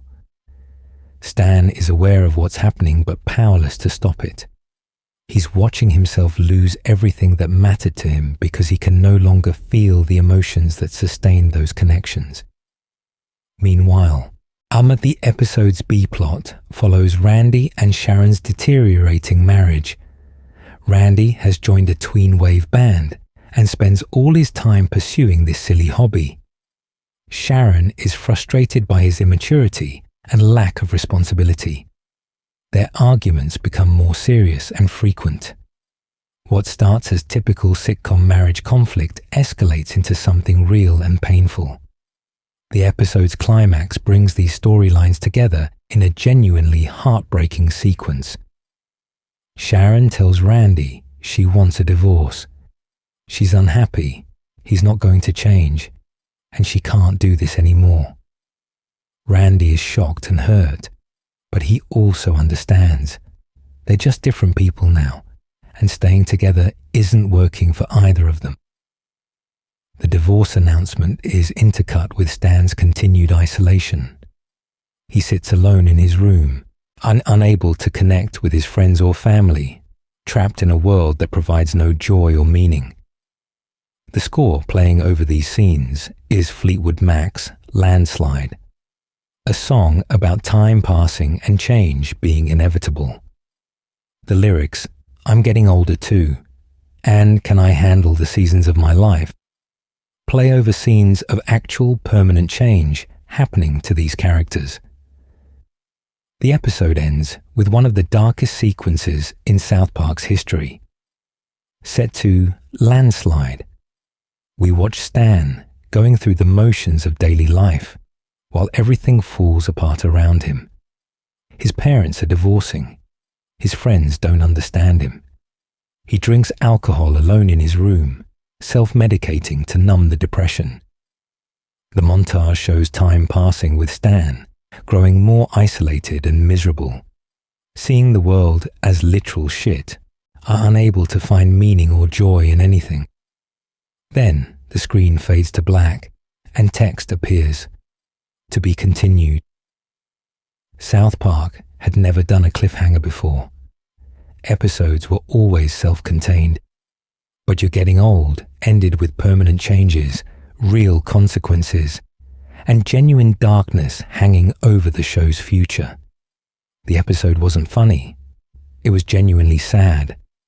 A meditation on depression, divorce, and the loss of childhood innocence that felt personal in a way South Park rarely attempted. The darkness of You're Getting Old comes from its unflinching honesty about depression and family dissolution. Stan's condition is a clear metaphor for clinical depression. The inability to enjoy anything, the world becoming grey and meaningless, the isolation that comes from not being able to feel what you're supposed to feel. And the show doesn't make jokes about this. It presents depression as devastating and potentially permanent. The divorce storyline is similarly handled with unusual seriousness. Randy and Sharon's marriage has been played for laughs in previous episodes, but here their separation feels real and painful. Sharon's statement that she's unhappy and can't keep doing this resonates because it's delivered without comedy or exaggeration. She sounds like a real person making a difficult but necessary decision. The use of landslide throughout the ending montage adds another layer of melancholy. It's a song about aging, change, and loss, and its deployment in a South Park episode feels almost surreal. South Park doesn't usually use sincere music or emotional moments this straightforward. The earnestness of the musical choice enhances rather than undercuts the sequence's emotional impact. Parker and Stone have said the episode was inspired by their own experiences with depression and creative burnout. After 15 seasons and more than 200 episodes, they were feeling cynical about the show and television in general. Stan's condition reflected their own sense that everything looked and sounded like shit, that they'd lost the ability to enjoy the work they were doing. The episode was an unusually honest expression of that creative and personal crisis. The immediate aftermath of your getting old was uncertainty about the show's future. Would South Park really maintain these changes? Would the next season start with Stan still depressed and his parents divorced? Could the show function with such a radically altered status quo? And the answer came in the following episode, which partially walked back the changes while maintaining some of the darkness. Stan's condition eventually fades, but his parents' relationship problems persist for several more episodes before being mostly resolved. The show couldn't fully commit to permanent change, but it also couldn't completely ignore what You're Getting Old had established. You're Getting Old stands as South Park's darkest episode because it abandoned the show's usual irreverence for genuine emotion and permanent consequences.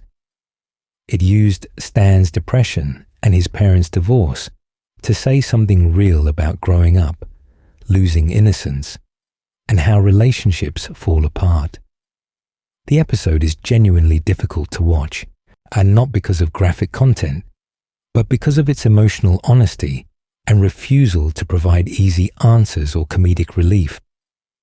The episode also represents a turning point in South Park's evolution. After You're Getting Old, the show became more willing to explore serialized storytelling, character development, and emotional consequences. While it never fully abandoned episodic structure, it also never quite returned to the complete reset approach that characterized earlier seasons. The darkness of this episode opened doors for more nuanced storytelling going forward. More dark depths, additional episodes. While we've covered the most infamous Dark South Park episodes, the show's catalogue contains numerous other entries that deserve mention for their disturbing content, controversial themes, or willingness to venture into genuinely uncomfortable territory. Let's examine several additional episodes that pushed boundaries and created genuine unease. Cartman Sucks deals with conversion therapy in ways that are both satirical and genuinely disturbing. The episode begins with Cartman photographing himself with Butter's penis in his mouth as a prank, not realizing this makes him look worse than Butter's. When he learns the truth, he becomes obsessed with cancelling out the gay polarity by getting Butters to reciprocate. But the real darkness comes when Butters' father sends him to a Christian conversion therapy camp after catching the boys in a compromising position.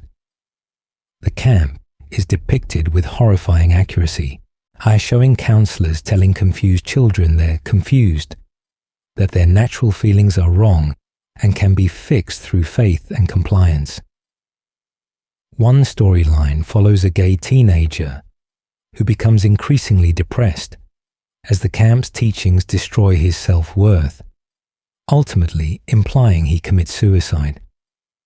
The episode uses this dark subject matter to make serious points about the psychological damage of conversion therapy and religious intolerance. But it also shows genuine psychological abuse of minors, religious authority figures exploiting vulnerable children, and the tragic consequences of teaching people to hate themselves. The camp scenes are played mostly straight, without heavy comedy, making them genuinely uncomfortable to watch. Human Centipede is South Park's foray into body horror. I'm inspired by the notorious film The Human Centipede. The episode follows Kyle being kidnapped by Apple and surgically attached mouth to anus with 2 other people to create a horrific device that reads terms and conditions while experiencing the digestive process of being connected to other humans. The body horror elements are played for maximum disgust. We see the connected humans trying to communicate, one person defecating into another's mouth. The psychological breakdown that comes from being trapped in such a grotesque situation. The episode doesn't shy away from the implications of its premise, showing Kyle's suffering in detail and playing much of it straight, rather than purely for comedy. The subplot, involving Cartman throwing tantrums about wanting an iPad, provides comic relief, but also highlights how consumer culture enables corporate abuse. Apple gets away with surgical body horror because Kyle technically agreed to it by accepting terms and conditions without reading them. The episode makes dark commentary about corporate power, consumer ignorance, and how far we'll let companies go in exchange for convenient technology. The death camp of tolerance presents its dark content more obviously as satire, but the imagery is still disturbing. When Mr. Garrison becomes openly gay and aggressively inappropriate to force the school to fire him for discrimination, the boys are sent to a tolerance camp that's depicted as an actual concentration camp. The camp sequences use black and white footage reminiscent of Schindler's List, showing children being worked to exhaustion, abused by guards, and subjected to genuine hardship. The episode satirizes forced tolerance and compares excessive political correctness to fascism, but does so through imagery of child abuse in a setting that evokes the Holocaust. The darkness comes from using Holocaust imagery for any kind of comedy, even when the satire's target is worthy of criticism. The episode also contains extended sequences involving Lemmiwinks, Mr. Garrison's pet gerbil, navigating through the inside of Mr. Slave's digestive system after Mr. Slave shoved it up his anus in class. These sequences are disgusting body horror played as fantasy adventure, with the gerbil encountering various creatures and obstacles inside a human body. It's juvenile and gross out, but also genuinely disturbing in its extended detail. The Stanley's Cup ventures into dark territory by completely subverting sports movie expectations. Stan coaches a pee-wee hockey team that's terrible at hockey. The typical story would have them learning teamwork, improving through determination, and winning the big game through heart and effort.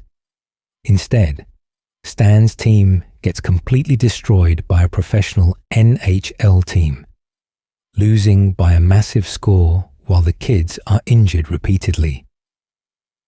The episode's darkness culminates when one of the kids, who has cancer and whose dream was to see Stan's team win, dies in the hospital while watching the humiliating defeat.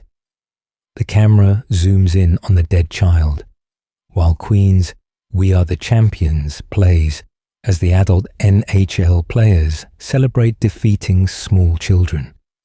It's a nihilistic ending that rejects redemption, hope, or meaning, and is suggesting that sometimes there is no happy ending and bad things happen without purpose. Crack Baby Athletic Association deals with exploitation through an uncomfortable premise.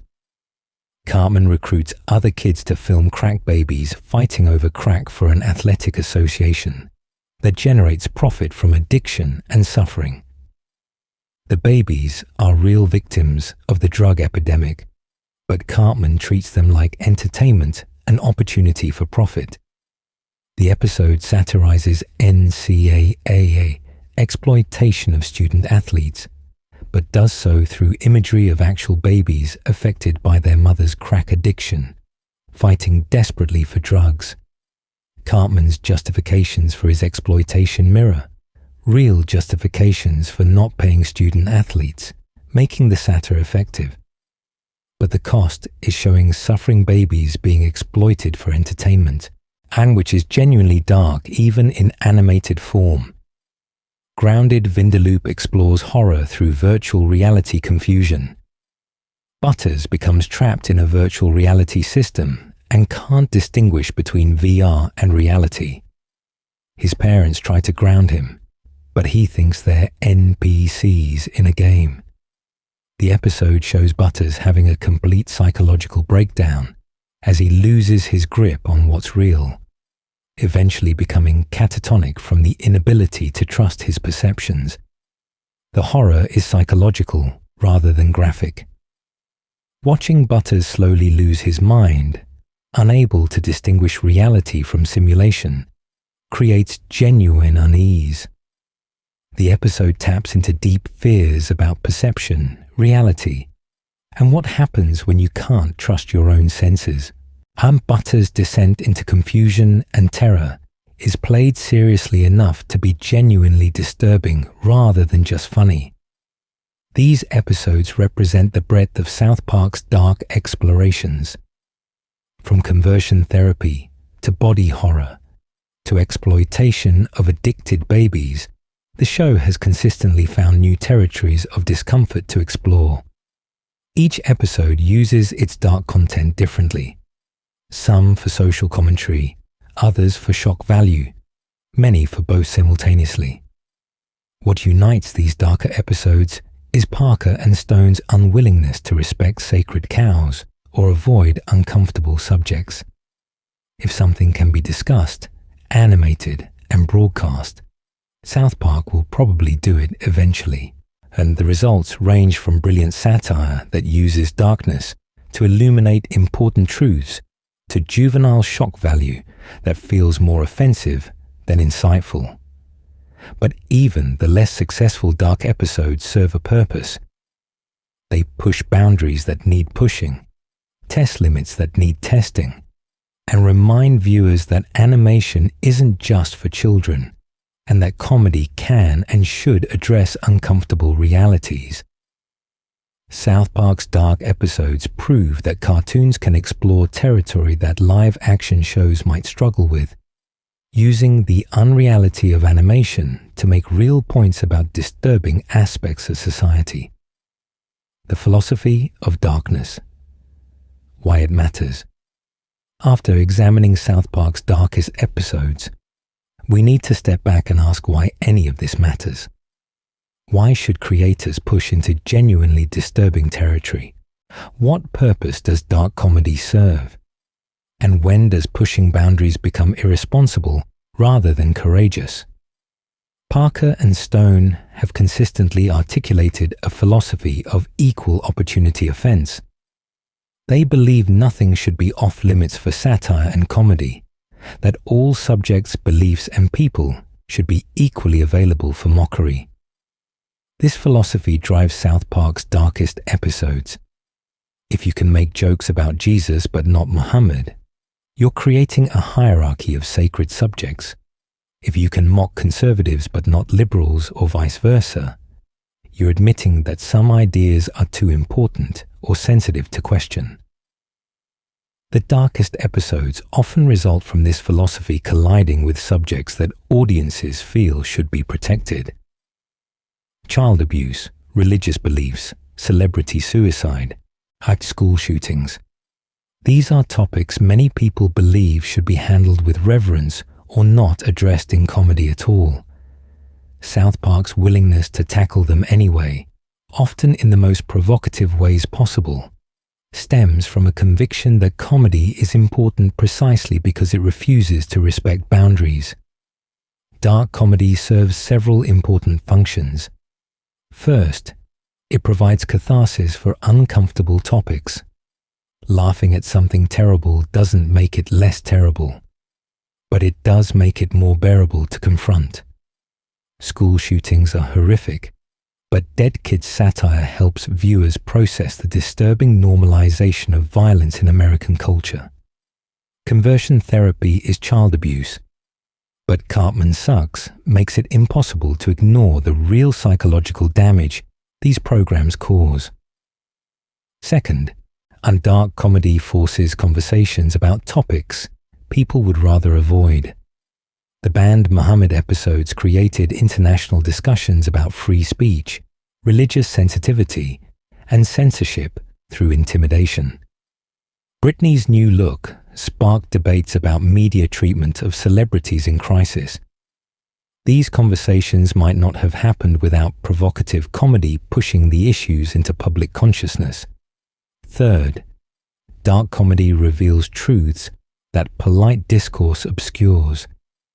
The satirical exaggeration in Dead Kids isn't that far from reality, and that's the point.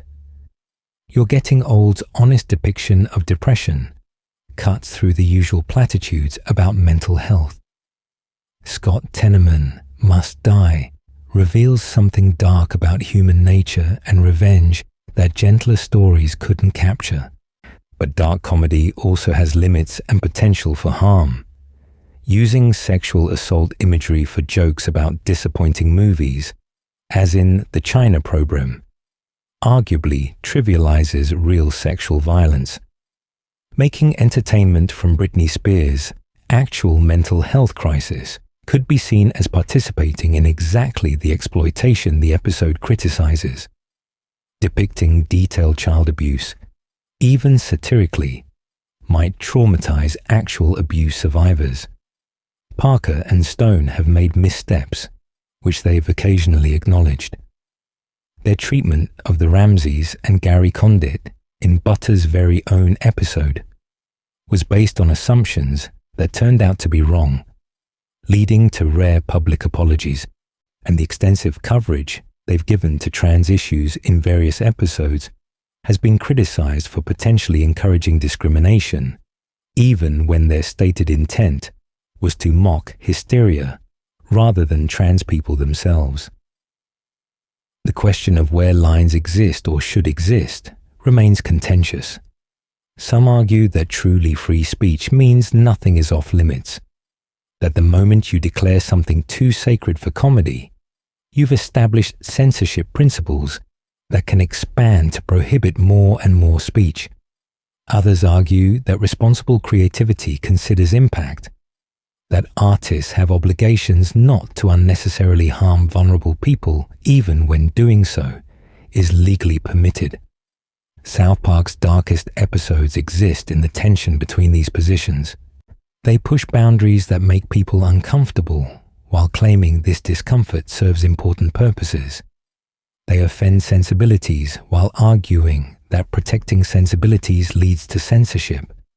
They explore disturbing content while maintaining they're using that content to make necessary points about society. The cultural impact of South Park's dark episodes extends beyond the show itself. They've influenced what's considered acceptable in animation and comedy generally. The fact that animated shows can now address serious topics with complexity owes something to South Park proving that cartoons aren't just for kids.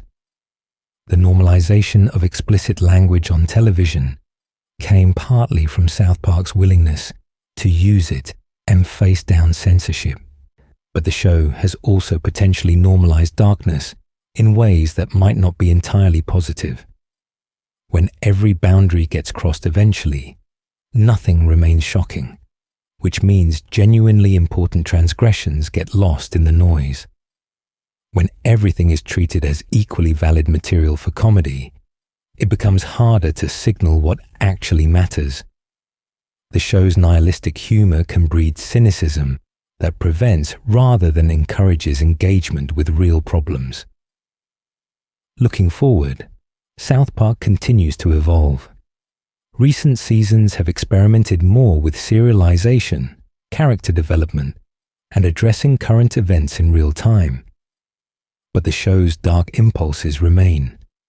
As long as Parker and Stone are creating South Park, it will probably keep pushing into uncomfortable territory, keep testing what animation and comedy can do, and keep refusing to respect boundaries that other shows honor. Whether this ongoing project of boundary pushing makes the world better or worse is ultimately impossible to determine. Dark comedy's defenders argue it makes us more honest, more willing to confront uncomfortable truths, more resistant to censorship and groupthink. Critics argue it makes us more callous, more willing to tolerate harm, more prone to treating serious issues as jokes rather than problems requiring solutions. What's certain is that South Park's darkest episodes have left an indelible mark on television history. Scott Tenorman Must Die proved animation could do horror and genuine evil. The banned Muhammad episodes showed that free speech still has practical limits when violence threatens. Our Britney's New Look demonstrated that even protective satire can feel exploitative. You're Getting Old revealed that sitcoms can genuinely move audiences emotionally when they abandon their usual formulas. These episodes and others like them pushed boundaries that needed pushing, crossed lines that probably shouldn't have been crossed, and created a legacy that's complex rather than simply good or bad. They prove that animation isn't a children's medium, that comedy can address serious topics, and that pushing boundaries always involves risk of going too far. South Park's darkest episodes matter because they exist, because they're controversial, because they make us question what should and shouldn't be shown, discussed, or treated as comedy. They're uncomfortable, provocative, sometimes brilliant, sometimes offensive, and always interesting as cultural artifacts. They represent the outer limits of what mainstream American animation has attempted, and whether those limits needed to be reached or should have been respected depends on your values about speech, comedy, and art. As we've journeyed through South Park's darkest episodes, we've seen child murder, forced cannibalism, attempted filicide, death threats, celebrity destruction, school shooting normalization, graphic assault imagery, clinical depression, body horror, child exploitation, and conversion therapy abuse. We've examined episodes that were banned, that sparked international incidents, that made their own creators express regret. Some of these episodes are masterpieces of dark comedy that use disturbing content to illuminate important truths. Others are shock value experiments that went too far. Many are both simultaneously. All of them prove that South Park isn't just a crude cartoon that makes fart jokes. It's a show willing to venture into genuinely dark territory, to explore themes and imagery that test the limits of what animation and comedy can do. Whether you admire this willingness to push boundaries or wish the show would exercise more restraint probably depends on your personal values about free speech, comedy, and artistic responsibility. There's no easy answer to whether South Park's darkest episodes are courageous explorations or irresponsible provocations. They're probably both, in different ways, at different times. What's undeniable is that these episodes changed television, proved animation's potential for mature storytelling, and continue to spark necessary conversations about where limits exist and who gets to determine them. South Park's darkness matters because darkness itself matters, because confronting uncomfortable truths requires uncomfortable art, and because pushing boundaries is how art evolves. If you enjoyed this deep dive into the darkest corners of South Park, make sure to hit that like button and subscribe to the Cartoon Codex. We've got more explorations of animated shows coming, more deep dives into controversial episodes, and more examinations of how cartoons push boundaries and change culture. Thanks for watching, and remember, sometimes the darkest content reveals the most important truths.